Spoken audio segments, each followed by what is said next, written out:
Mitsubishi has pulled the wraps off its new three-row SUV concept, the DST, at the Philippine International Motor Show. Far from being just a flashy showpiece, the DST is officially confirmed to evolve into a production model, with its primary focus on the ASEAN market. A formal launch is slated for 2025. This concept marks a strategic move by Mitsubishi to bolster its SUV lineup in Southeast Asia rather than disrupt it. The production version of the DST won't replace any current models but will instead join the likes of the S-Force, Pajero Sport, and Xpander Cross. The message is clear: Mitsubishi is looking to grow its presence, not reshuffle the deck. That said, details remain scarce. The company is keeping quiet on key specs and features, possibly signaling that much of what's on display now may not carry over to the final product. Still, it's a sign that Mitsubishi is serious about expanding its SUV offerings, even if it's entering an already crowded space. Visually, the DST follows Mitsubishi's design ethos of gravitas and dynamism, though much of its appeal hinges on typical concept car flourishes. Strip away the design theatrics, and you're left with a fairly conventional SUV silhouette, boxy proportions, upright stance, and familiar cues from Mitsubishi's design playbook over the last 10 years.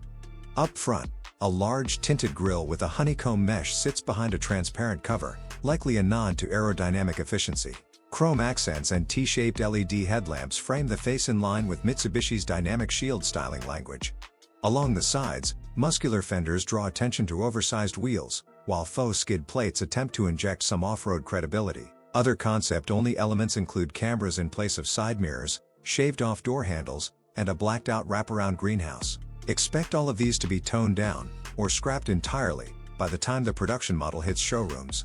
In short, the DST may not be a game-changer in terms of design or innovation, but it signals Mitsubishi's intent to stay relevant and competitive in the high-stakes ASEAN SUV market.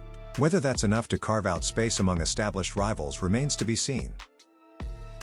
Inside the DST, Mitsubishi is clearly aiming to elevate the cabin experience. Soft-touch materials are used across the dashboard and door panels, signaling a push toward a more premium feel. The layout is anchored by a fully digital instrument cluster and a futuristic center console that suggests a tech-forward approach. A newly designed two-spoke multifunction steering wheel rounds out the driver-focused elements, giving the cockpit a modern, minimalist vibe. In terms of convenience, the front seats come with integrated fold-out tables on their backrests, an unusual but thoughtful addition, especially for families or long trips. Second-row passengers get their own climate control panel, reinforcing Mitsubishi's efforts to prioritize passenger comfort across all three rows. However, that third row could be a sticking point. It appears to consume nearly all available cargo space when in use, which could limit the DST's utility as a full-time 7-seater. If you're hauling more people, you'll be hauling less gear. When it comes to mechanical details, Mitsubishi remains tight-lipped. The DST rides on a unibody platform, though the company hasn't gone into specifics. It's widely assumed to be a stretched version of the Z-Force architecture, given the visual and structural similarities. The S-Force itself, a smaller ASEAN-exclusive SUV, is powered by a modest 1.5-liter engine producing 103 horsepower, 77 kilowatts, 105 PS, paired with a CVT that drives the front wheels. While Mitsubishi hasn't confirmed whether the DST will share this powertrain, it's safe to say that the larger and heavier DST will likely require a more capable engine to meet performance expectations, unless Mitsubishi is betting solely on efficiency and pricing. What has been confirmed is the drivetrain. The DST will be front-wheel drive only.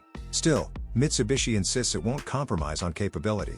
Thanks to generous ground clearance and 5 selectable drive modes, normal, tarmac, gravel, mud, and wet, the DST aims to deliver confident handling and safety across a range of road and weather conditions. While the DST's interior design and feature sets signal a shift upmarket, questions remain about its practicality, powertrain, and real-world performance. If Mitsubishi can strike the right balance between tech, space, and price, it might just find a sweet spot in the overcrowded ASEAN SUV segment. Designed with the diverse and often unpredictable road conditions of the ASEAN region in mind, the Mitsubishi DST comes equipped with 5 drive modes to enhance stability and control. These include Wet Mode, for navigating rain-soaked and flood-prone roads with greater confidence. Tarmac Mode, for responsive, agile handling on paved and winding roads. Alongside Normal, Gravel, and Mud modes to tackle everything from city streets to rural backroads. Despite its front-wheel drive layout, Mitsubishi claims the DST delivers a dependable and reassuring ride in a variety of driving environments. Thanks to its elevated ground clearance and terrain-specific settings, The SUV is built to offer peace of mind, whether you're heading out with family or exploring off the beaten path.